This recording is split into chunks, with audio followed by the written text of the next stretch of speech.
there, this is Mary Egbert from Camaj Fiber Arts, and I just dyed some yarn this weekend for a fiber guild, or I taught them a class how to dye some yarn, and I thought I would show you how I finish it. So let me tell you what colors I used first of all. This is turquoise.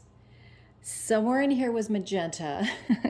So it blended with the turquoise to make this really beautiful purple.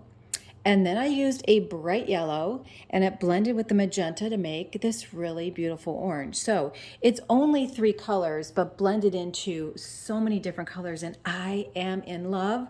So I need to make sure that I use my dye record sheet and keep track of this because it's so pretty.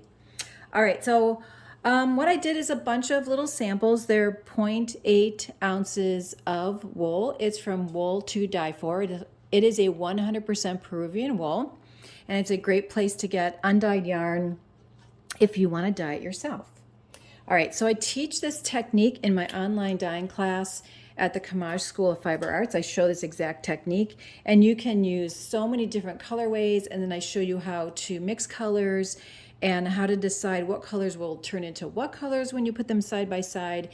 Yep, so anyway, okay, so let me show you what I do is I take the skein and I squeeze it out. I'm going to try to do this in one take so you can see what it looks like in the rinse pot, and you can see that there's no bleeding of any of these colors because it's the way I determine the math and the technique. But I wanted to show you something else too.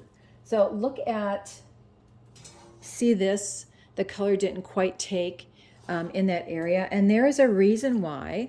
So some of the reasons that your color may be a little spotty like that is you don't have enough dye, you didn't use enough acid, your water was too hot to begin with. So there are a lot of reasons why your dye may not have gone on nice and even.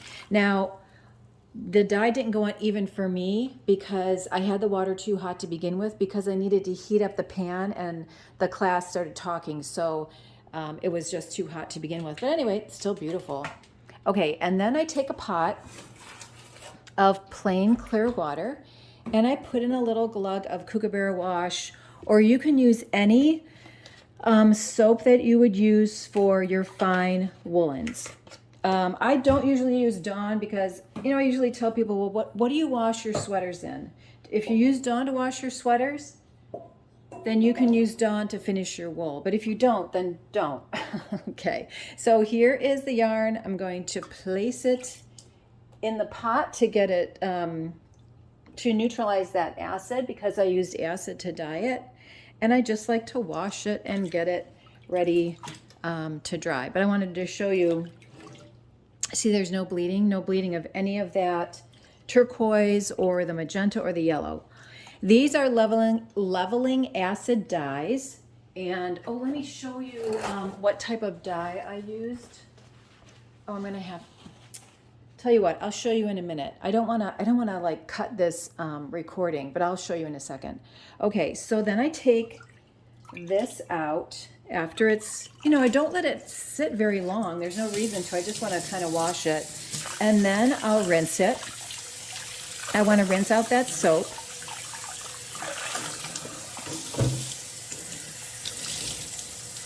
Okay, so I'm going to do a couple. And I look for those little zip ties because it helps me just grab the yarn and not have to look for the end. And it keeps things from getting really tangled up in the pot.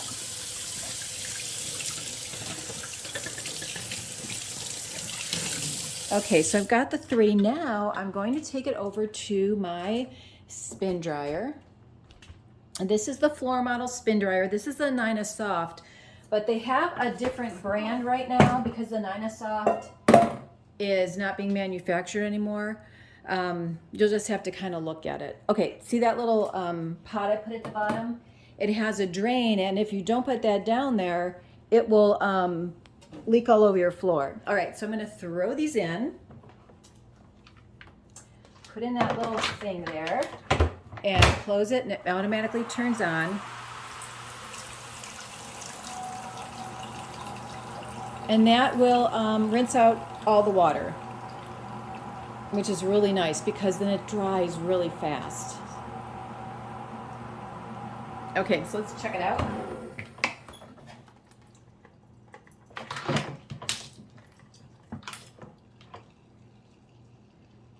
Okay, so here are the yarns, and I would just set them outside, not in the sun. I'd set them outside or just hang them up in the bathroom and let them dry. Okay, I'm gonna cut the recording and turn it back on in a minute. I wanna show you what type of dye I used. Okay, so the dyes that I used for this particular yarn was called Uralana dyes, and they are beautiful and rich and easy to use, and I sell them at CamajFiberArts.com. I don't think I have any bright yellow in at the moment, and today is April 25th, so I may have some later. Okay, I wanted to show you one other little trick to save your plumbing.